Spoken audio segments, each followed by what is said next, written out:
नमस्कार। खेत के काम का आज दूसरा दिन है। पहले वीडियो में हमने कटर से सफाई की थी। आज के वीडियो में सीमाओं को ठीक करेंगे। आज काम करने के लिए खेत में थोड़ी मात्रा में पानी होना अनिवार्य है। तो पप्पा ने पानी के बहाव को खेत की दिशा में किया है। बिना पानी के आज का काम नहीं हो सकता। यहाँ देखो, ज़मीन थोड़ी सी हार्ड है। कुछ ही दिनों में इस पर ट्रैक्टर डाला जाएगा। पर ट्रैक्टर डालने से पहले सीमाओं को ठीक करना ज़रूरी है। फावड़े की मदद से इन्हें इस प्रकार काटना होता है और इस पर उगे ग्रास को पूरी तरह से निकालना ज़रूरी है। इस प्रकार से ये ग्रास जमी हुई है। इसे निकाले बिना ही अगर हमने बीज बोया तो पानी ठीक से यहाँ ठहर नहीं पाएगा। उस ग्रास को काटकर बिल्कुल इसी प्रकार से उसे तैयार करना होगा। हर एक सीमा को ऐसा ही करना है, जिसे करने में हमें लगभग 3 दिन लगेंगे। ये पक्षी किसान के लिए बहुत फ्रेंडली हैं। इनका खेत में होने पर किसान को कोई नुकसान नहीं होता।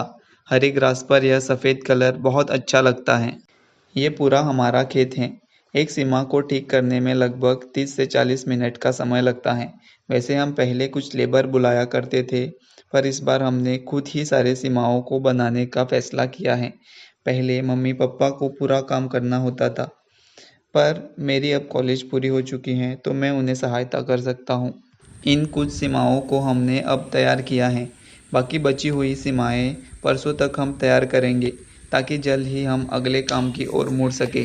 तो अभी मैं पानी पीने के लिए जा रहा हूँ। कुछ देर तक अब वही आराम भी करूँगा। अब थोड़ा रेस्ट करने का समय है। हम आए थे सुबह 7:30 बजे और लगभग अब 10:30 बज गए हैं, तो थोड़ी सी थकान महसूस हो रही है। साथ ही धूप भी तेज़ हो रही है, तो थोड़ा तो रेस्ट बनता है। पर पप्पा अभी भी काम में लगे हुए हैं। उन्हें काम करते वक्त आराम करने की याद भी नहीं आती। अब ज़बरदस्ती उन्हें थोड़ा विश्राम करने के लिए कहना होगा। पूरा चेहरा और कपड़े मिट्टी से लथपथ हो गए हैं। खेत में अगर आपने आने की सोची है तो आपको मिट्टी से दूरी बनाकर रखना संभव नहीं है। कहीं ना कहीं आपको मिट्टी से प्यार करना ही होगा, तभी आप खेत में काम कर सकते हैं। वैसे इन पर ऊपर चढ़कर या लंबी छड़ी लेकर मैं आड़सर निकालता हूँ, पर आज आड़सर खाने का मन नहीं है।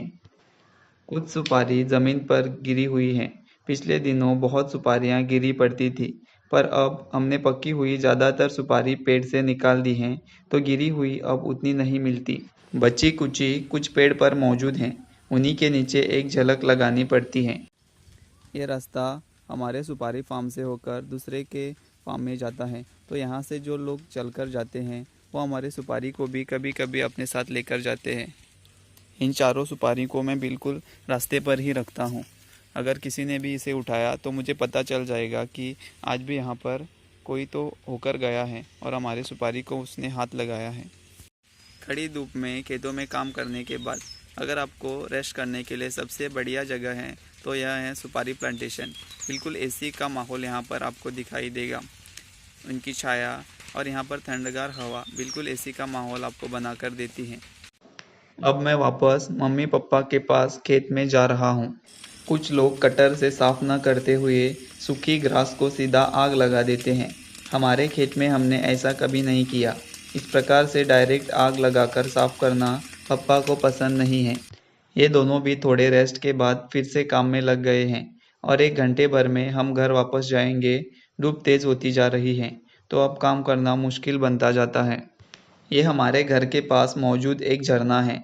बिल्कुल साफ़ और टेस्टी पानी यहाँ मिलता है। पिछले वीडियो में मैंने जिस फ़िश पेडिक्योर के बारे में आपसे कहा था, वो यही का वीडियो है। आज मैंने इनके खाने के लिए बिस्किट भी लाई हैं। मुफ्त में ये मुझे फ़िश पेडिक्योर देते हैं, तो मेरी जिम्मेदारी बनती है मैं भी इनके लिए कुछ करूं। घर वापस आते वक्त एक स्क्विरल भी मुझे रास्ते में मिली।